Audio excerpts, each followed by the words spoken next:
pessoal, tudo bem? Como é que foi o ano de férias? Animados para o retorno? Então é o seguinte, a atividade dessa semana é uma aulinha, um vídeo aqui sobre a parte de força magnética sobre fios retilíneos. Então a atividade basicamente vai ser assistir esse vídeo, aí tem um outro vídeo complementar e qualquer dúvida entre em contato conosco. Beleza, pessoal? Então vamos lá, vamos para a nossa aula desta semana. Força magnética sobre fio retilíneo. Então aqui é o seguinte, pessoal. Assim como nós vimos na aula anterior que uma carga elétrica, quando cruza uma linha de campo magnético, sofre a ação de uma força magnética, também acontece isso quando uma corrente elétrica cruza uma linha de campo magnético. Só que essa corrente elétrica, obviamente, vai estar num fio retilíneo. Então, nós vamos trabalhar agora como que a gente calcula a força aplicada sobre o fio. Na verdade, é sobre a corrente, mas a corrente está no fio. Então, a ideia básica aqui é o seguinte, pessoal. Então, aqui a definição, né? Quando um fio retilíneo percorrido por uma corrente elétrica cruza uma linha de campo magnético, ela sofre a ação de uma força magnética. Muito bem. Como que vai ser o valor, o cálculo dessa força? Lembrando que força ela é o quê? Ela é um vetor. Vetor tem módulo, direção e sentido. Então, aqui está, pessoal, o valor do módulo da força magnética.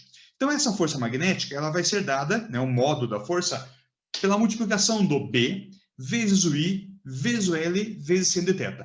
Quem é cada um desses? Então, vamos lá. O que é B aqui no caso? O B, ele é, nada mais é, nós já vimos isso, o módulo do campo magnético. Módulo do campo magnético.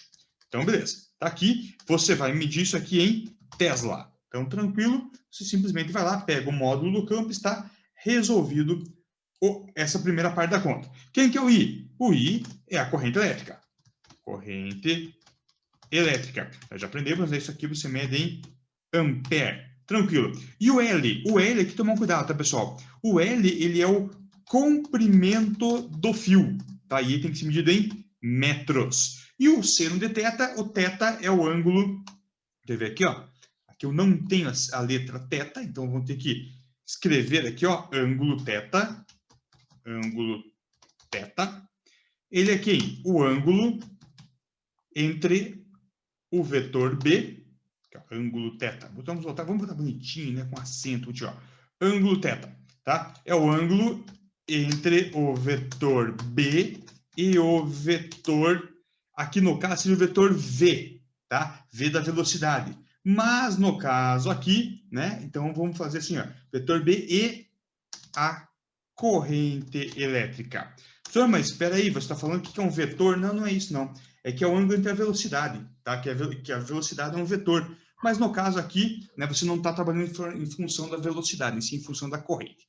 Tranquilo, pessoal? Então, é só você multiplicar todo mundo, você vai ter o valor da força magnética, sem muito segredo aqui, tá? Não tem muito que a gente ficar discutindo, é só uma multiplicação simples. Aí você tem, obviamente, o valor da força magnética, do módulo da força magnética.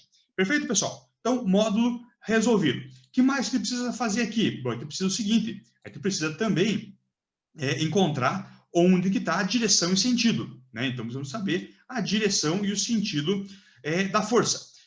Como que eu vou fazer? Gente, é a mesma coisa, regra da mão esquerda. Lembra que nós vimos na aula passada? Regra da mão esquerda. Então, se você observar aqui, ó, a regra da mão esquerda, você vai ter, olha o desenho na esquerda aqui, pessoal, força magnética no dedão, B no indicador e o I no dedo médio. Gente, é a mesma regra da mão esquerda que a gente usou para a carga, onde você tinha o V, agora tem o I. FBV, a gente fazia antes, né? Agora faz FBI. Tranquilo? Você encaixa cada um deles aqui e você vai, dessa maneira, encontrando o valor da força magnética.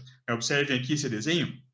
Você está com o B entrando no papel, a corrente I para a direita da tela, a força magnética ficou para cima.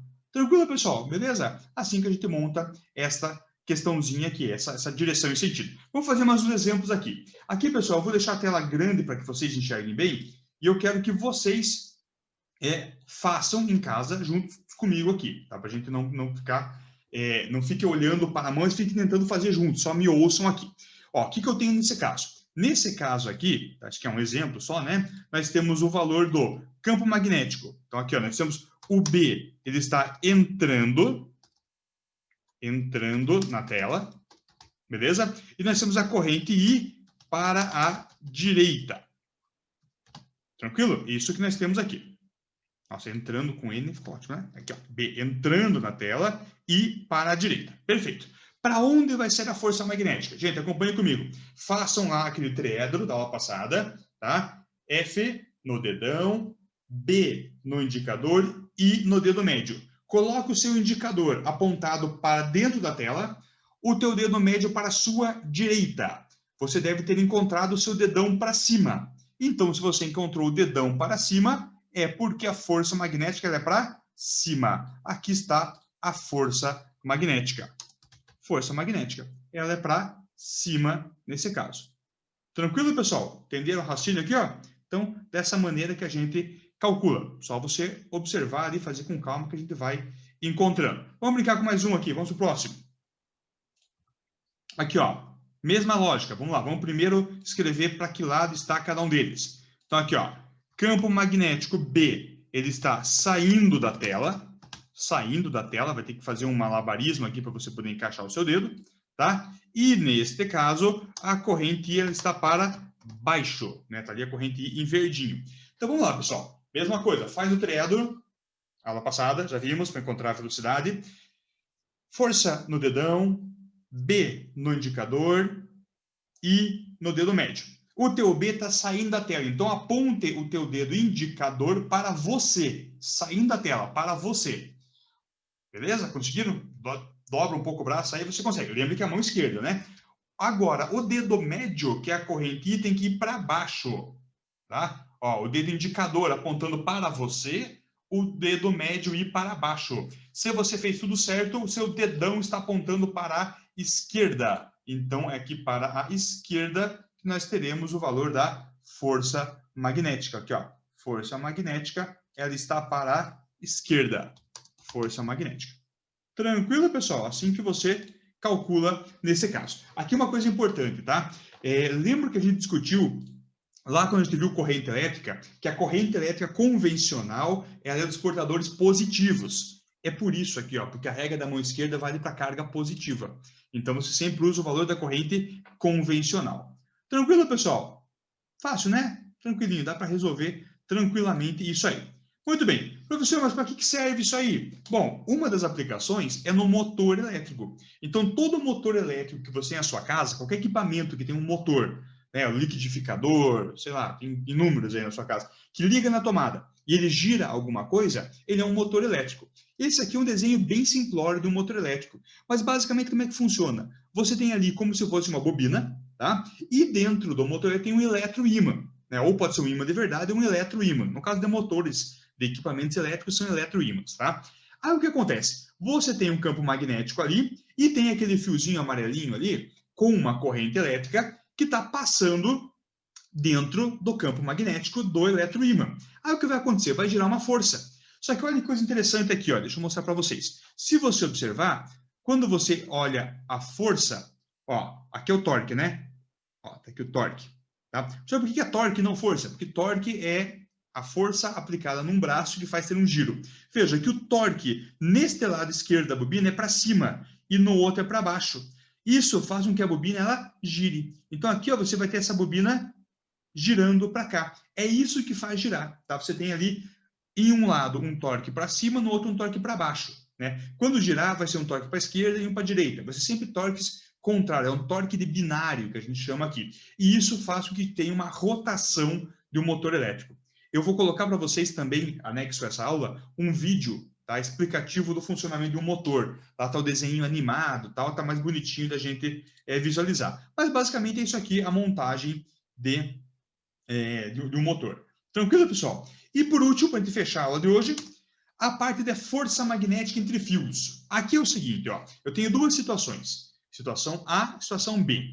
Na situação A e na B, nas duas, eu tenho fios paralelos. Só que na A, as correntes são para o mesmo sentido, e na B, a corrente é em sentido contrário. Observe aqui, ó, as duas correntes para cima, na situação A, na B, uma para cima, uma para baixo. Bom, o que acontece aqui? Sem muitas delongas, o que acontece é que o fio da esquerda gera um campo magnético no fio da direita. O da direita gera um campo magnético da esquerda. Quando eu tenho uma corrente dentro de um campo magnético, tem uma força. Então, a força entre os fios é demonstrada dessa maneira aqui, ó, tá? Campo magnético 1 vezes a corrente 2 vezes o L. Professor, cadê o seno aqui? Não tem seno, porque se você, nós já vimos isso, se o ângulo for de 90 graus, o ângulo θ, seno de 90 é 1. Aí você some com essa parte. Bom, aqui está o cálculo da força entre o fio 1 e o 2, entre o fio 2 e o fio 1. Tá aqui bonitinho. Não se perca por isso, tá? Vamos direto ao que nos interessa, que é essa continha aqui, que você também, olha aqui, ó, também não precisa decorar ela, tá? Ninguém vai perguntar para você no vestibular, numa prova aqui, para você usar a fórmula. Agora, o que você tem que saber? Bom, tem que saber proporcionalidade. Então, por isso que eu coloquei a fórmula para vocês aqui. Vejam, como que é o cálculo da força magnética entre os fios? Primeiro, esse aqui é o μ, é aquele μ0, 4π vezes 10 na menos 7. Lembram? Esse aqui é o valor fixo lá. Então, esse cara aqui você já conhece, né? Ele vale 4π vezes 10 na menos 7, Tesla vezes metro por ampere. Mas tudo bem, isso aqui depende do quê? Isso aqui depende do meio. Então, tá aqui o meio. Tranquilo? Bom, multiplicação da corrente 1 pela corrente 2. Então, de novo, ó, depende das correntes elétricas. Tá? Quanto maior for a corrente elétrica, maior é a força magnética. Parece bastante razoável, né? Se eu aumento a corrente, eu aumento a força entre eles. Então, depende das correntes. Esse cara aqui, ó, é o L, ou seja, é o comprimento do fio. Então, quanto maior o comprimento do fio, maior a força. E 2π vezes d, em que d é a distância entre os fios. Né? Então, entre um fio e o outro tem uma distância d. Então, nesse caso, pessoal, é bem tranquilo de você raciocinar. Do que depende a força magnética? Depende do valor da corrente, depende do comprimento do fio e depende da distância entre os fios. Quanto maior as correntes, ou quanto maior o comprimento, maior é a força. Quanto maior a distância, menor é a força. Então, fácil de você raciocinar isso aqui, beleza? E uma outra coisa importante é o seguinte, ó, se a corrente tiver o mesmo sentido, olha o que acontece aqui no desenho, ó, a letra A, ele tem uma atração entre os fios. Se a corrente tiver sentido contrário, o que você tem ali? Tem uma repulsão entre os fios. Beleza, pessoal? Isso aqui que é a parte importante que você tem que raciocinar. Eles cobram muito mais em vestibular essa questão da atração ou da repulsão do que propriamente a conta. Tá? Essa conta aqui não é cobrada. Então você tem que apenas saber proporcionalidade. Perfeito, pessoal? Tranquilos? É isso aí. Fácil, né? Então, da aula de hoje é isso. Tem uma listinha, tem mais um vídeo sobre o motor. Você assiste, qualquer dúvida, entre em contato com a gente. Até mais, boa semana, bons estudos.